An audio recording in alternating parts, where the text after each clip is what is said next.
Hello friends, welcome to the success Kendra. दोस्तों, हम लोगों ने 2213 पोस्ट बिहार दरोगा पीटी एग्जाम के लिए जो नया टेस्ट सीरीज शुरू किया था उसी को आगे बढ़ाते हुए आज हम लोग सेट नंबर 4 को कवर करेंगे। दोस्तों, इससे पहले ऑलरेडी हम लोगों ने सेट नंबर 1 से लेकर के 3 तक को कवर कर लिया था। अगर आपने नहीं देखा है तो देख लीजिएगा। इन सभी वीडियोज़ का लिंक मैंने आज की इस वीडियो के डिस्क्रिप्शन बॉक्स में दे दिया है। चैनल पर अगर आप पहली बार आए हैं तो चैनल को सब्सक्राइब कर लीजिए, साथ ही साथ इस बेल आइकन को जरूर प्रेस कर लीजिएगा ताकि जब भी बिहार दरोगा से रिलेटेड कोई भी इंपॉर्टेंट वीडियो अपलोड किया जाए उसका नोटिफिकेशन सबसे पहले आपके पास पहुंच जाए। तो चलिए फ्रेंड्स, बिना देरी किए हुए आज का सेशन स्टार्ट करते हैं। वीडियो को लाइक और शेयर जरूर कर दीजिएगा। फ्रेंड्स, आज के सेशन का पहला क्वेश्चन देखिए। पहला क्वेश्चन है कि अकबर ने अजमेर स्थित शेख मोइनुद्दीन चिश्ती की दरगाह की यात्रा कब की थी। इंपॉर्टेंट क्वेश्चन है, आपको कोशिश करना है केवल 5 से 7 सेकंड के अंदर आंसर देने के लिए। उसके बाद जो भी करेक्ट आंसर होगा पूरी डिटेल में मैं आपको बता दूंगा। तो ध्यान दीजिए, अकबर ने शेख मोइनुद्दीन चिश्ती की दरगाह की यात्रा 1562 ईस्वी में किया था। Option number B right answer इसका हो जाएगा। और अकबर ने अपने पुत्र जहांगीर का नाम शेख सलीम चिश्ती के नाम पर सलीम रखा था।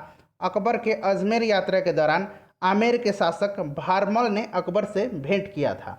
तो इन सारी बातों को आप ध्यान रखेंगे। फ्रेंड्स, मैं प्रयास करूंगा कि ज़्यादा से ज़्यादा आपको एक्स्ट्रा फैक्ट्स बताते चलो। सेकंड क्वेश्चन देखिए, करंट अफेयर्स का क्वेश्चन है कि हाल ही में केंद्रीय जांच ब्यूरो, अंग्रेजी में इसको कहा जाता है सेंट्रल ब्यूरो ऑफ इन्वेस्टिगेशन यानी कि सीबीआई का नया निदेशक किसे नियुक्त किया गया है। तो देखिए, सीबीआई जो है इंडिया की प्रीमियर इन्वेस्टिगेशन एजेंसी है।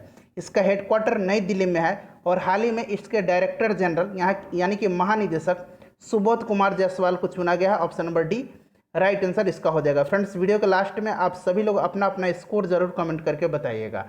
Raw A history of India covert operations नामक पुस्तक किसने लिखी है। तो देखिए, raw A history of India covert operations नामक पुस्तक जो लिखा है ये लिखा है यतीश यादव ने। ऑप्शन नंबर ए राइट आंसर इसका हो जाएगा। नेक्स्ट क्वेश्चन देखिए कि भारत के कितने राज्य नेपाल के साथ सीमा साझा करते हैं। तो देखिए, भारत के कौन कौन से राज्य जो हैं नेपाल के साथ सीमा साझा करते हैं। ध्यान रखिएगा, भारत के राज्य हैं उत्तराखंड, पश्चिम बंगाल, उत्तर प्रदेश, बिहार और सिक्किम, यानी कि 5 राज्य जो है नेपाल से के साथ सीमा साझा करते हैं। ऑप्शन नंबर ए राइट आंसर इसका हो जाएगा। क्वेश्चन नंबर 5 देखिए। क्वेश्चन नंबर 5 है कि मोहम्मद गोरी ने जयचंद को किस युद्ध में पराजित किया था। इंपॉर्टेंट क्वेश्चन है, तो राइट आंसर इसका ऑप्शन नंबर सी हो जाएगा, चंदौर का युद्ध। और ध्यान रखिएगा, चंदौर का युद्ध 1194 ईस्वी में हुआ था। अगर हम बात करें कि मोहम्मद गोरी ने भारत पर प्रथम आक्रमण कब किया था, तो 1175 ईस्वी में। एक और इंपॉर्टेंट पॉइंट्स ध्यान रखिएगा, मोहम्मद गोरी ने भारत में 2 बार पराजित हुआ। मोहम्मद गोरी भारत में कितनी बार पराजित हुआ है? 2 बार। पहली बार 1178 ईस्वी में चालुक्य वंश के शासक मूलराज द्वितीय ने इसको पराजित किया था। और दूसरी बार 1191 ईस्वी में तराई का जो प्रथम युद्ध हुआ था, किसके बीच हुआ था? पृथ्वीराज चौहान और मोहम्मद गोरी के बीच। इसमें पृथ्वीराज चौहान की जीत हुई थी, गोरी पराजित हुआ था। उसके बाद तराई का जो दूसरा युद्ध हुआ था 1192 ईस्वी में हुआ था। इसमें गोरी की जीत हुई थी और पृथ्वीराज चौहान हार गए थे। इतने सारे पॉइंट्स आप ध्यान रखेंगे। नेक्स्ट क्वेश्चन देखिएगा कि विश्व कैंसर दिवस 2021 की थीम क्या है। देखिए फ्रेंड्स, विश्व कैंसर दिवस जो है यह प्रत्येक वर्ष 4 फरवरी के दिन मनाया जाता है। ये इंपॉर्टेंट है, आप ध्यान रखिएगा। और इस वर्ष इसकी थीम थी I am and I will. पिछले वर्ष भी इसकी थीम थी I am and I will, ध्यान रखेंगे। नेक्स्ट क्वेश्चन देखिएगा कि 1919 में जब मॉन्टेग्यू चेम्सफोर्ड अधिनियम पास हुआ तब इंग्लैंड का प्रधानमंत्री कौन था। इंपॉर्टेंट क्वेश्चन है, बताइए इसका राइट आंसर क्या हो जाएगा। तो देखिए फ्रेंड्स, उस समय इंग्लैंड के प्रधानमंत्री लॉयड जॉर्ज थे। कौन थे? Lloyd George. Option number A correct answer इसका हो जाएगा। इंपॉर्टेंट है, आप इसे जरूर ध्यान रखेंगे। ठीक है फ्रेंड्स, चलिए। और देखिए, ये जो 1919 का मॉन्टेग्यू चेम्सफोर्ड अधिनियम है, इसे भारत परिषद अधिनियम भी कहा जाता है और इसी के अंतर्गत प्रांतों में द्वैध शासन प्रणाली लागू की गई थी। उस समय भारत सचिव मॉन्टेग्यू थे। कौन थे? भारत के सचिव मॉन्टेग्यू थे और वायसराय चेम्सफोर्ड थे। ध्यान रखिएगा, पूछा जाता है इस तरह से प्रश्न। ठीक है, कि उस समय वायसराय कौन था? तो चेम्सफोर्ड था। और भारत सचिव कौन था? तो मॉन्टेग्यू था। ये दोनों अलग अलग व्यक्ति थे, ध्यान रखेंगे। चलिए अगला क्वेश्चन देखिए। क्वेश्चन नंबर 8 है कि राज्य के नीति निर्देशक सिद्धांतों के निम्नलिखित अनुच्छेदों में से कौन सा कृषि एवं पशुपालन का संगठन से संबंधित है। इंपॉर्टेंट क्वेश्चन है, राइट आंसर इसका ऑप्शन नंबर सी हो जाएगा, आर्टिकल 48। अगर हम बात करें आर्टिकल 44 में क्या है, तो नागरिकों के लिए एक समान सिविल संहिता है। आर्टिकल 51 जो है अनुच्छेद 51, यह भारत की विदेश नीति से संबंधित है। ध्यान रखिएगा, अंतर्राष्ट्रीय शांति एवं सुरक्षा की अभिवृद्धि से संबंधित है। नेक्स्ट क्वेश्चन देखिएगा कि स्वचालित गाड़ियों में लगे हुए ब्रेक किस प्रकार की व्यवस्था होती है। इंपॉर्टेंट क्वेश्चन है। राइट आंसर इसका क्या हो जाएगा, हाइड्रोलिक ब्रेक। ऑप्शन नंबर ए राइट आंसर हो जाएगा, हाइड्रोलिक व्यवस्था। क्लियर है, ध्यान रखिएगा, राइट आंसर इसका क्या हो जाएगा, हाइड्रोलिक व्यवस्था। ठीक है, हाइड्रोलिक ब्रेक क्या होता है, तो देखिए ऐसा ब्रेक जिसमें बल का संचरण किसी द्रव्य के माध्यम से होता है। ठीक है फ्रेंड्स, इसका विकास सबसे पहले सॉकहेड ने किया था। यहाँ मैं लिख देता हूँ किसने किया था, सॉकहेड ने किया था। इस बात का आप ध्यान रखेंगे, हो सकता है पूछ लिया जाए। इसमें द्रव के रूप में इथिलीन ग्लाइकोल का उपयोग किया जाता है। किसका उपयोग किया जाता है, तो ध्यान रखिएगा, इथिलीन ग्लाइकोल। यहाँ मैं लिख भी देता हूँ ताकि आपको याद रहे, ग्लाइकोल। ठीक है, GLYCOL, ग्लाइकोल का इस्तेमाल इसमें किया जाता है। अगला क्वेश्चन देखिएगा, नेक्स्ट क्वेश्चन है कि निम्नलिखित में से कौन सा जोड़ा सही है। इसमें से कौन सा सही दिया। देखिए बांदीपुर जो है तमिलनाडु में नहीं है, आप सभी को पता है, ये कर्नाटक में है। मानस जो है ये असम में है। कौंडिन्य जो है ये आंध्र प्रदेश में है। ये बिल्कुल करेक्ट दिया हुआ। देखिए मैंने नया रखा है कुछ। कौंडिन्य जो है एक हाथी अभ्यारण्य है, ये आंध्र प्रदेश में है। सिमलीपाल उड़ीसा में है, तो ये भी गलत दिया हुआ है। नेक्स्ट क्वेश्चन देखिएगा फ्रेंड्स, उम्मीद कर रहा हूँ कि वीडियो आपको पसंद आ रही होगी। प्लीज़ फ्रेंड्स वीडियो को लाइक जरूर कीजिए। देखिए आपका एक लाइक मुझे काफ़ी मोटिवेट करता है। देखिए कैसे अच्छे अच्छे प्रश्नों का मैं संग्रह आपके लिए लेकर के आता हूँ। 11 नंबर देखिए कि केल्विन तापमापी पर सामान्य मानव शरीर का तापमान होता है। तो सबसे पहले आप सेल्सियस पैमाने पर बताइए, तो 37 डिग्री सेल्सियस होता है सामान्य मनुष्य का तापमान। उसके बाद अगर हम फ़ारेनहाइट पर बात करें तो फ़ारेनहाइट पर कितना होता है, 98.6 डिग्री फ़ारेनहाइट होता है। अब आपसे पूछा जा रहा है केल्विन पर, तो केल्विन और सेल्सियस का रिलेशन आपको पता होगा। सेल्सियस अगर आपको पता है तो उसमें 273 जोड़ दीजिए, केल्विन निकल जाएगा। तो सेल्सियस का आपको पता है 37, केल्विन में 273 ऐड कर देना है। तो 7 3 10, 7 3 10 से 11 और 2 1 3, यानी कि 310 केल्विन इसका करेक्ट आंसर हो जाएगा। नेक्स्ट क्वेश्चन देखिएगा कि प्रिंसेस ऑफ ऑस्ट्रियस, यहाँ मैं लिख देता हूँ अंग्रेजी में भी। प्रिंसेस आपको पता होगा PRINCESS, प्रिंसेस ऑफ ASTURIAS, ऑस्टूरियस। ठीक है, प्रिंसेस ऑफ ऑस्टूरियस अवार्ड 2021 से किसे सम्मानित किया गया है, तो ये सम्मानित किया गया है अमर्त्य सेन को। ध्यान रखिएगा, अमर्त्य सेन को अर्थशास्त्र के क्षेत्र में नोबेल प्राइज जो है 1998 में दिया गया था। ठीक है, किसके लिए, अर्थशास्त्र के क्षेत्र में कल्याणकारी अर्थव्यवस्था के लिए। उसके बाद भारत रत्न इनको 1999 में दिया गया, ये भी आप ध्यान रखिएगा। ठीक है, माफ़ कीजिएगा, यहाँ मैं लिख देता हूँ साफ साफ, 1999 में इनको भारत रत्न भी दिया गया था। उसके बाद नेक्स्ट क्वेश्चन देखिए कि भारतीय रेलवे किस राज्य में दुनिया का सबसे लंबा पियर ब्रिज का निर्माण कर रहा है। तो बताइए फ्रेंड्स इसका राइट आंसर क्या हो जाएगा। पियर ब्रिज का निर्माण जो है भारतीय रेलवे कहाँ कर रहा है, तो इसका राइट आंसर क्या हो जाएगा बताइए। तो राइट आंसर आपको बताना है। बताइए फ्रेंड्स इसका राइट आंसर क्या हो जाएगा। काफ़ी इंपॉर्टेंट क्वेश्चन है, आपको बताना है कि पियर ब्रिज का जो है निर्माण ये कहाँ कर रहा है भारतीय रेलवे। इस तरह के प्रश्न देखिए पूछा जाता है। अभी सबसे ऊंचा जो है रेलवे ब्रिज जम्मू कश्मीर में बना है, और पियर ब्रिज आपसे पूछा जा रहा है। तो देखिए पियर ब्रिज जो है इसका निर्माण मणिपुर में किया जा रहा है। ठीक है, इस पुल की लंबाई 703 मीटर है। इस बात का भी आप ध्यान रखिएगा। Option number D correct answer इसका हो जाएगा। ठीक है फ्रेंड्स, चलिए नेक्स्ट क्वेश्चन देखेंगे। अगला क्वेश्चन है क्वेश्चन नंबर 14 कि विश्व साइकिल दिवस कब मनाया जाता है। देखिए फ्रेंड्स एक ट्रिक मैं आपको बता देता हूँ। देखिए साइकिल कैसा होता है, मुझे डायग्राम तो अच्छे अच्छे बनाना नहीं आता है। ऐसा सीट होता है, पीछे कैरियर होता है और ऐसे कुछ होता है। ठीक है, तो देखिए साइकिल पर कितने लोग बैठते हैं, एक पीछे बैठ जाएगा, एक सीट पर जो चालक होता है वो बैठ जाता है, या कभी कभी हम लोग एक दोस्त को आगे भी बैठा लेते हैं। तो कितने लोग बैठते हैं, 3 जन बैठते हैं। कितने लोग, 3 जन बैठते हैं। तो जन से जून बना लीजिए, 3 जून याद रखिएगा विश्व साइकिल दिवस मनाया जाता है। नेक्स्ट क्वेश्चन देखिए कि लाल बाग कहाँ स्थित है। काफ़ी इंपॉर्टेंट क्वेश्चन है, बताइए लाल बाग कहाँ स्थित है। तो देखिए फ्रेंड्स लाल बाग जो है यह कर्नाटक में है, बेंगलुरु में है। ऑप्शन नंबर इसका सी राइट आंसर इसका हो जाएगा। ठीक है, निशात गार्डन पूछा जाता है, निशात गार्डन श्रीनगर में है। विक्टोरिया मेमोरियल कोलकाता में है। एलिफेंटा की गुफा जो है ये मुंबई में है, ध्यान रखिएगा। नेक्स्ट क्वेश्चन देखिए, अगला क्वेश्चन हमारा कि गांधी नोबेल शांति पुरस्कार 2020 किसे प्रदान किया गया है। काफ़ी इंपॉर्टेंट क्वेश्चन है, राइट आंसर इसका बताइए क्या होगा। तो फ्रेंड्स देखिए इसका राइट आंसर क्या हो जाएगा आपको बताना है। बताइए राइट आंसर इसका क्या हो जाएगा। तो देखिए इसका जो करेक्ट आंसर हो जाएगा गांधी नोबेल शांति पुरस्कार 2020। तो फ्रेंड्स देखिए ये जो दिया गया है ये दिया गया है कन्हैया त्रिपाठी को। ऑप्शन नंबर ए राइट आंसर हो जाएगा। उसके बाद देखिए गुजरात में साबरमती आश्रम की स्थापना गांधी जी ने किस वर्ष की थी। तो इन्होंने कब किया था, तो ध्यान रखिएगा इन्होंने कब किया था। ये प्रश्न पूछा जाता है तो 1916 ईस्वी में इन्होंने किया था। कब किया था? 1916 ईस्वी में। और साबरमती आश्रम से गांधी जी ने दांडी यात्रा 12 मार्च 1930 ईस्वी में शुरू किया था। इस बात का भी आप ध्यान रखेंगे। ऑप्शन नंबर ए राइट आंसर हो जाएगा। फिनिक्स आश्रम पूछा जाता है, ठीक है। फिनिक्स आश्रम की स्थापना भी गांधी जी ने ही किया था। कहाँ किया था? तो दक्षिण अफ्रीका में। नेक्स्ट क्वेश्चन देखिएगा कि नेक्स्ट क्वेश्चन है कि भारत में घाटे की वित्त व्यवस्था किसके लिए संसाधनों को बढ़ाने के लिए की जाती है? तो देखिए, भारत में घाटे की वित्त व्यवस्था सार्वजनिक आय और व्यय के बीच अंतर को कम करने के लिए, संसाधन को बढ़ाने के लिए उपयोग की जाती है। तो राइट आंसर इसका ऑप्शन नंबर बी हो जाएगा। उसके बाद अगला क्वेश्चन देखिए कि निम्नलिखित में से किस वर्ष भारतीय चुनाव आयोग को 3 सदस्यीय आयोग बना दिया गया? देखिए, पहले जो था केवल एक मुख्य निर्वाचन आयुक्त होते थे, लेकिन 1993 में इसमें 2 अन्य चुनाव आयुक्त जोड़ा गया और यह जो थी 3 सदस्यीय संस्था बन गई।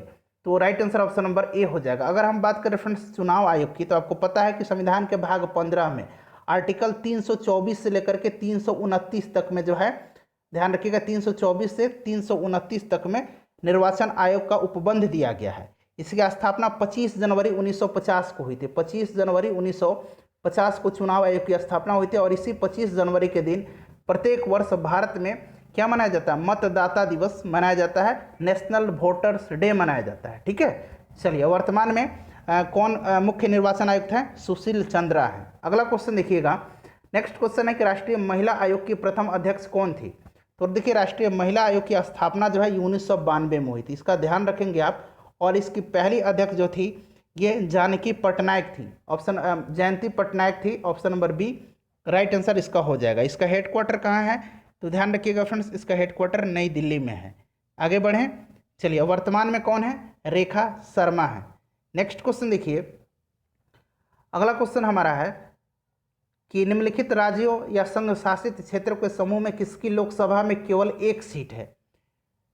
तो केवल एक सीट जो है किसमें है? चंडीगढ़ में है, सिक्किम में है और मिजोरम में है। अगर हम गोवा में बात करें तो गोवा में 2 सीट है। मेघालय में बात करें तो मेघालय में भी 2 है। नागालैंड में 1 सीट है, ठीक है। मणिपुर में 2 सीट है। ध्यान रखिएगा, मणिपुर में 2 सीट है। और अरुणाचल प्रदेश में कितनी सीट है? अरुणाचल प्रदेश में भी 2 सीट है। नेक्स्ट क्वेश्चन देखिए। अगला क्वेश्चन है हमारा कि अखिल भारतीय किसान सभा सर्वप्रथम कहाँ आयोजित की गई थी? तो देखिए फ्रेंड्स, यह जो आयोजित की गई थी 1936 में लखनऊ में की गई थी। इसकी अध्यक्षता स्वामी सहजानंद सरस्वती ने किया था। अध्यक्ष कौन थे इसके? स्वामी सहजानंद सरस्वती। महासचिव कौन थे इसके? NG रंगा थे। Right answer option number C हो जाएगा। नेक्स्ट क्वेश्चन देखिए। अगला क्वेश्चन है कि राजा राम मोहन राय ने ब्रह्म समाज की स्थापना कब की थी? तो ब्रह्म समाज की स्थापना इन्होंने कब किया था? तो ध्यान रखिएगा, ब्रह्म समाज की स्थापना इन्होंने कब किया था? तो right answer option number B हो जाएगा 1828 ईस्वी में। 1825 ईस्वी में इन्होंने वेदांत कॉलेज की स्थापना की थी। 1815 ईस्वी में इन्होंने आत्मीय सभा की स्थापना की थी। 1875 ईस्वी में आर्य समाज की स्थापना स्वामी दयानंद सरस्वती ने किया था। नेक्स्ट क्वेश्चन देखिएगा। और फ्रेंड्स, इससे पहले जितने भी हम लोगों ने वीडियोस कवर किया है सबका लिंक वीडियो के डिस्क्रिप्शन में मिल जाएगा, आप एक बार जरूर देख लीजिएगा। भारत के किस शहर को 2020 tree city of the world के रूप में मान्यता मिली है? देखिए, यह जो मान्यता दिया गया है ट्री सिटी ऑफ वर्ल्ड के रूप में, यह दिया किसके गया है? तो अर्बोर डे फाउंडेशन, यहाँ मैं लिख देता हूँ ARBOR, एक है अर्बोर डे फाउंडेशन और फूड एंड एग्रीकल्चर ऑर्गेनाइजेशन, यानी कि खाद्य और कृषि संगठन के द्वारा यह मान्यता दिया गया है tree city of the world 2020 Hyderabad को। नेक्स्ट क्वेश्चन देखिएगा कि फरवरी 2021 में अंतर्राष्ट्रीय सोलर गठबंधन ने किसे अपना नया महानिदेशक निर्वाचित किया है? तो इंटरनेशनल सोलर अलायंस जो है इसकी स्थापना कब हुई थी? 2015 में हुई थी। कहाँ? फ्रांस के पेरिस में किया गया था। हेडक्वार्टर इसका कहाँ है? गुरुग्राम में है। ध्यान रखिएगा। और इसके नए जो है महानिदेशक कौन बने हैं? अजय माथुर बने हैं। तो ऑप्शन नंबर इसका डी करेक्ट आंसर हो जाएगा। अगला क्वेश्चन देखिए। नेक्स्ट क्वेश्चन है कि खेलो इंडिया यूनिवर्सिटी गेम्स के दूसरे संस्करण का आयोजन किस राज्य में किया जाएगा? तो दूसरा संस्करण जो है ये आयोजित होगा कर्नाटक में। पहला कहाँ किया गया था? तो पहला किया गया था भुवनेश्वर उड़ीसा में 2020 में। इसकी अगर होस्ट यूनिवर्सिटी पूछा जाए कि कौन सा यूनिवर्सिटी होस्ट किया था, तो पहला जो सेशन था, पहला जो इसका कह सकते हैं आप, पहला इसका सीजन जो था उसका होस्ट यूनिवर्सिटी जो रहा था वो Kalinga institute of industrial technology Orissa, ये होस्ट रहा था। और अब 2021 में जो होगा ये इसका होस्ट जो यूनिवर्सिटी होगा वो जैन यूनिवर्सिटी कर्नाटक होगा। कर्नाटक में इसका आयोजन किया जाएगा। पहला जो हुआ था ये उड़ीसा में हुआ था, ध्यान रखिएगा। पहले स्थान पर इसमें पंजाब यूनिवर्सिटी चंडीगढ़ रहा था। दूसरे स्थान पर सावित्रीबाई फुले यूनिवर्सिटी रहा था पुणे का, और तीसरी जो रहा था वो पंजाबी यूनिवर्सिटी था। पंजाब यूनिवर्सिटी पहले नंबर पर था, तीसरे नंबर पर पंजाबी यूनिवर्सिटी था। ठीक है, चलिए अगला क्वेश्चन देखिएगा कि मुगल प्रशासन में मदद मास इंगित करता है। तो ये जो देखिए मदद मास जो था ना, ये विद्वानों को दी जाने वाली राजस्व मुक्त अनुदत्त भूमि थी। Option number B right answer इसका हो जाएगा। 28 नंबर देखिए कि निम्नलिखित में से किस ग्रंथ को सप्त सहस्त्री संहिता के नाम से भी जाना जाता है। सप्त सहस्त्री संहिता के नाम से जाना जाता है महाभारत को। महाभारत का एक और नाम है जय संहिता, ये भी आप ध्यान रखिएगा। ठीक है फ्रेंड्स, चलिए दुनिया का सबसे बड़ा महाकाव्य है, इनमें से किसे विश्व व्यापार संगठन वर्ल्ड ट्रेड ऑर्गेनाइजेशन का नया महानिदेशक नियुक्त किया गया। वर्ल्ड ट्रेड ऑर्गेनाइजेशन की स्थापना कब हुई थी?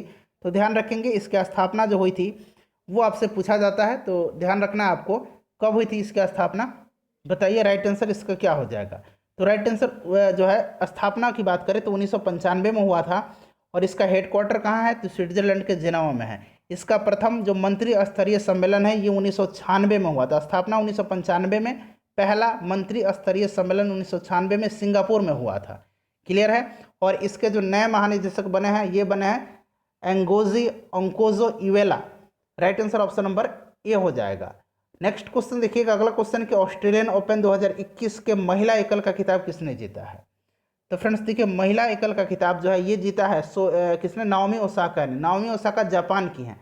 अगर पुरुष एकल का खिताब पूछा जाए तो नोवाक जोकोविच ने जीता है। नोवाक जोकोविच सर्बिया के। ऑस्ट्रेलियन ओपन साल का पहला टेनिस ग्रैंड स्लैम टूर्नामेंट है, ये हार्ड कोर्ट पर खेला जाता है, इस बात का ध्यान रखेंगे। उसके बाद देखिए मेक इन इंडिया कार्यक्रम आरंभ किया गया था कब?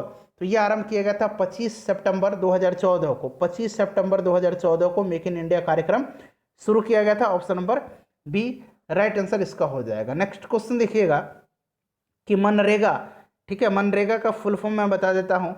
महात्मा गांधी, सुन लीजिए ध्यान से, Mahatma Gandhi national rural employment guarantee act. पहले इसमें जो था एम नहीं था, केवल नरेगा था। नरेगा मतलब national rural employment guarantee act, Mahatma Gandhi इसमें एम जोड़ा गया। ठीक है, तो जान लीजिए, मैं पूरे डिटेल में बता देता हूँ। देखिए ये जो पहले नरेगा था ना, इसको लॉन्च किया गया था 2006 में। कब लॉन्च किया गया था? 2006 में, ध्यान रखेंगे। ठीक है फ्रेंड्स, और मनरेगा ये कब बना, इसका नाम मनरेगा कब हो गया, यानी महात्मा गांधी इसमें कब जोड़ दिया गया? Mahatma Gandhi national rural employment guarantee act 2009 में। क्लियर है। देखिए करंट अफेयर से जुड़ा एक प्रश्न है कि मनरेगा के तहत सबसे ज़्यादा रोजगार देने वाला 2020 में टॉप पर कौन सा राज्य रहा था? तो छत्तीसगढ़ रहा था। ध्यान रखेंगे आप। राइट आंसर आपको बताना है कि उद्देश्य निम्नलिखित में से कौन सा एक नहीं है। तो देखिए महिला सशक्तिकरण को सुनिश्चित करना बिल्कुल है, महिलाओं को भी इसमें काम दिया जाता है। जीविका जो है निश्चितता को बढ़ाना, ये भी सही है। उत्पादक परिसंपत्तियों का सृजन, ये गलत दिया हुआ है। एक वित्तीय वर्ष में 100 दिनों तक काम प्रदान करना, ये भी सही है। तो 3 स्टेटमेंट सही दिया है, ये जो है गलत दिया गया है। नेक्स्ट क्वेश्चन देखिएगा कि निम्नलिखित में से कौन सा भारत में सतत विकास लक्ष्यों के कार्यों के लिए नोडल संस्था है? तो फ्रेंड्स ये नोडल संस्था जो है नीति आयोग है। नीति आयोग की स्थापना के बारे में कल ही मैंने बताया था पूरी डिटेल में। नीति आयोग की स्थापना कब हुई थी आप बताएंगे। नीति आयोग के प्रधानमंत्री कौन है? अध्यक्ष कौन है? तो भारत के प्रधानमंत्री होते हैं। ठीक है, उपाध्यक्ष राजीव कुमार हैं। नेक्स्ट क्वेश्चन देखिएगा कि ज्वालामुखी रिंग ऑफ फायर किस महासागर से संबंधित है? इंपॉर्टेंट क्वेश्चन है। तो देखिए सक्रिय ज्वालामुखी का अधिकांश भाग प्रशांत महासागर के तटीय भाग में पाया जाता है, और प्रशांत महासागर की परिमेखला को अग्निवलय यानी कि रिंग ऑफ फायर कहते हैं। अग्निवलय हिंदी में और अंग्रेजी में रिंग ऑफ फायर कहा जाता है। तो right answer option number A प्रशांत महासागर हो जाएगा। 35 नंबर देखिए, जागोई नृत्य किस राज्य का नृत्य रूप है? तो जागोई जो है ये कहाँ का है? मणिपुर का है। Option number B right answer हो जाएगा। हो सकता है आपको पहली बार मिला हो, यहाँ सब कुछ आपको नया रोज सीखने को मिलेगा। देखिए हाल ही में चर्चा में रहा मेकेदातु परियोजना किस नदी पर निर्मित है? तो देखिए ये चर्चा में क्यों रहा था मेकेदातु परियोजना? तो दरअसल देखिए कर्नाटक और तमिलनाडु ये दोनों राज्यों के बीच इसको लेकर के विवाद था, और ये जो मेकेदातु परियोजना जो है ना ये कावेरी नदी पर है। Option number B right answer इसका हो जाएगा। उसके बाद नेक्स्ट क्वेश्चन देखिए, व्यक्तिगत सत्याग्रह आंदोलन के या की द्वितीय सत्याग्रही कौन थे या थी? बताइए। तो देखिए व्यक्तिगत सत्याग्रह आंदोलन जो है ये 17 अक्टूबर 1940 को, यहाँ मैं लिख देता हूँ 17 अक्टूबर 1940 को पवनार से महात्मा गांधी के द्वारा शुरू किया गया था। ठीक है, पहले सत्याग्रही विनोबा भावे थे, दूसरे सत्याग्रही पंडित जवाहरलाल नेहरू थे, तीसरे सत्याग्रही इसके ब्रह्मदत्त थे, ये भी आप ध्यान रखिएगा, ठीक है फ्रेंड्स। चलिए नेक्स्ट क्वेश्चन देखते हैं, और इसको दिल्ली चलो आंदोलन भी कहा जाता है। 38 नंबर देखिए कि हाल ही में सुर्खियों में रहा कूनो पालपुर अभयारण्य किस राज्य में है। तो देखिए ये कूनो पालपुर अभयारण्य जो है ये इसलिए चर्चा में रहा था क्योंकि यहाँ से जो है अफ्रीका से चीते को ला करके यहाँ जो है बसाया गया था।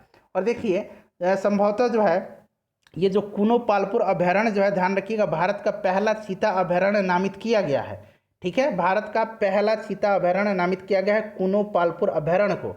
और फ्रेंड्स ये जो है मध्य प्रदेश में है, option number D correct answer इसका हो जाएगा। 39 नंबर देखिए कैबिनेट मिशन को कांग्रेस ने कब स्वीकार किया था। देखिए कैबिनेट मिशन भारत कब आया था, तो कैबिनेट मिशन जो है 24 मार्च 1946 को, यहाँ मैं लिख देता हूँ 24 मार्च 1946 को दिल्ली आया था। और कैबिनेट मिशन जो था ये 3 सदस्यीय था। इसके अध्यक्ष कौन थे, स्टेफोर्ड क्रिप्स थे। अन्य सदस्य पैंथिक लॉरेंस और अलेक्जेंडर थे, एवी अलेक्जेंडर, ठीक है, ध्यान रखेंगे। और कांग्रेस ने इसको स्वीकार किया था 25 जून 1946 को। मुस्लिम लीग ने 6 जून 1946 को इसको स्वीकार कर लिया था। अगला क्वेश्चन देखिएगा, अगला क्वेश्चन है कि निम्नलिखित में से कौन सी एक अदिश राशि है। तो अदिश राशि इसमें से पूछा गया है। तो बल, वेग और त्वरण ये सदिश राशि हैं। दाब जो है अदिश राशि है। दाब, कार्य, तापमान, विद्युत धारा, समय, चाल ये सभी जो है अदिश राशि हैं। 41 नंबर देखिए कि भारतीय जनगणना 2011 के अनुसार बिहार राज्य में बाल लिंगानुपात क्या है। तो बिहार राज्य में बाल लिंगानुपात जो है 933 है। इंपॉर्टेंट क्वेश्चन है, इसको आप एग्जैक्ट याद रखेंगे। 42 नंबर देखिए 13वां दक्षिण एशियाई खेलों में शीर्ष स्थान पर कौन सा देश रहा है पदक तालिका में। तो देखिए 13वां दक्षिण एशियाई खेल का आयोजन जो है नेपाल में किया गया था। नेपाल की राजधानी काठमांडू में इसका आयोजन किया गया था। और इसका उद्घाटन किसने किया था, तो नेपाल के राष्ट्रपति जो हैं विद्या देवी भंडारी, इन्होंने ही किया था। अगर आपसे पूछा जाए कि 14वां दक्षिण एशियाई खेल का आयोजन कहाँ होगा, तो 2023 में इसका आयोजन किया जाएगा पाकिस्तान में, ठीक है, पाकिस्तान में इसका आयोजन किया जाएगा, ध्यान रखेंगे। और भारत जो रहा था 13वें दक्षिण एशियाई खेल में पहले नंबर पर रहा था। ऑप्शन नंबर ए राइट आंसर इसका हो जाएगा। देखिए निम्नलिखित में से कौन मानव शरीर की सबसे छोटी हड्डी है। तो सबसे छोटी हड्डी जो स्टेप्स है, सबसे बड़ी हड्डी पूछा जाए तो फीमर है। स्टेप्स कान की हड्डी है, फीमर जांघ की हड्डी है। उसके बाद देखिए भारतीय संविधान का कौन सा अनुच्छेद राष्ट्रपति को पुनः चुने जाने से संबंधित है। तो पुनः चुने जाने से संबंधित अनुच्छेद 57 है। 52 में कहा गया कि भारत का एक राष्ट्रपति होगा। 54 जो है फ्रेंड्स ध्यान रखेंगे, आर्टिकल 54 पूछा जाता है, तो ये राष्ट्रपति के निर्वाचन से संबंधित है, इस बात का आप ध्यान रखेंगे। उसके बाद देखिए नेक्स्ट क्वेश्चन कि चंद्रगुप्त मौर्य ने किस जैन साधु से जैन धर्म की दीक्षा ली थी। तो ये जैन साधु जो थे ये भद्रबाहु थे। Option number B right answer हो जाएगा। भद्रबाहु से इन्होंने जैन धर्म की दीक्षा ली थी। और चंद्रगुप्त ने श्रवण बेलगोला में अपने आखिरी दिन बिताया था। और सलेखना पद्धति है, जो एक पद्धति है उपवास के द्वारा, इसने अपनी जो है प्राण त्यागा था। किसने, चंद्रगुप्त मौर्य ने। बास्केटबॉल में खिलाड़ियों की संख्या कितनी होती है। तो बास्केटबॉल में खिलाड़ियों की संख्या जो है 5 होती है, ध्यान रखेंगे। उसके बाद अगर हम बात करें फ्रेंड्स तो बेसबॉल, खो खो, बेसबॉल और खो खो में खिलाड़ियों की संख्या 9 होती है। क्रिकेट, फुटबॉल, हॉकी में 11 होती है। कबड्डी में, उसके बाद नेट बॉल और water polo, kabaddi, net ball और वाटर पोलो, ठीक है, इसमें खिलाड़ियों की संख्या 7 होती है। खास करके कबड्डी का आप ध्यान रखेंगे। अगला क्वेश्चन देखिए कि ग्रीन लाइट पुस्तक किसके द्वारा लिखी गई है। तो ये ग्रीन लाइट्स जो पुस्तक है ये मैथ्यू मैकनोलांगे के द्वारा लिखी गई है। Option number D right answer इसका हो जाएगा। 48 नंबर देखिए कि किस युद्ध में विजय के पश्चात बाबर ने गाजी की उपाधि धारण की थी। तो फ्रेंड्स गाजी की उपाधि जो है बाबर ने धारण किया था खानवा युद्ध के पश्चात। देखिए खानवा का युद्ध कब हुआ था, 1527 ईस्वी में हुआ था। किसके बीच, बाबर और राणा संगा के बीच। बाबर की जीत हुई थी। Right answer option number C हो जाएगा। उसे लोकसभा की कार्य मंत्रणा समिति का अध्यक्ष कौन होता है। देखिए ये जो कार्य मंत्रणा समिति है ना, ये लोकसभा में होता है और राज्यसभा में भी होता है। तो देखिए लोकसभा में इसका अध्यक्ष जो होता है वो लोकसभा के अध्यक्ष होते हैं। उसी प्रकार से अगर राज्यसभा में पूछा जाए तो राज्यसभा के सभापति जो हैं इसके अध्यक्ष होते हैं। नेक्स्ट क्वेश्चन देखिएगा कि थियोसॉफिकल सोसाइटी की स्थापना किसने की थी। फ्रेंड्स इस क्वेश्चन का आंसर आप कमेंट करके बताइए, साथ ही साथ अपने स्कोर बताइएगा। प्लीज़ फ्रेंड्स वीडियो को लाइक और शेयर जरूर कीजिएगा। जितने भी सारे इंपॉर्टेंट वीडियो हैं सभी का लिंक डिस्क्रिप्शन में मिल जाएगा, जरूर आप लोग देख लेंगे। मिलते हैं नेक्स्ट वीडियो में। Thanks for watching.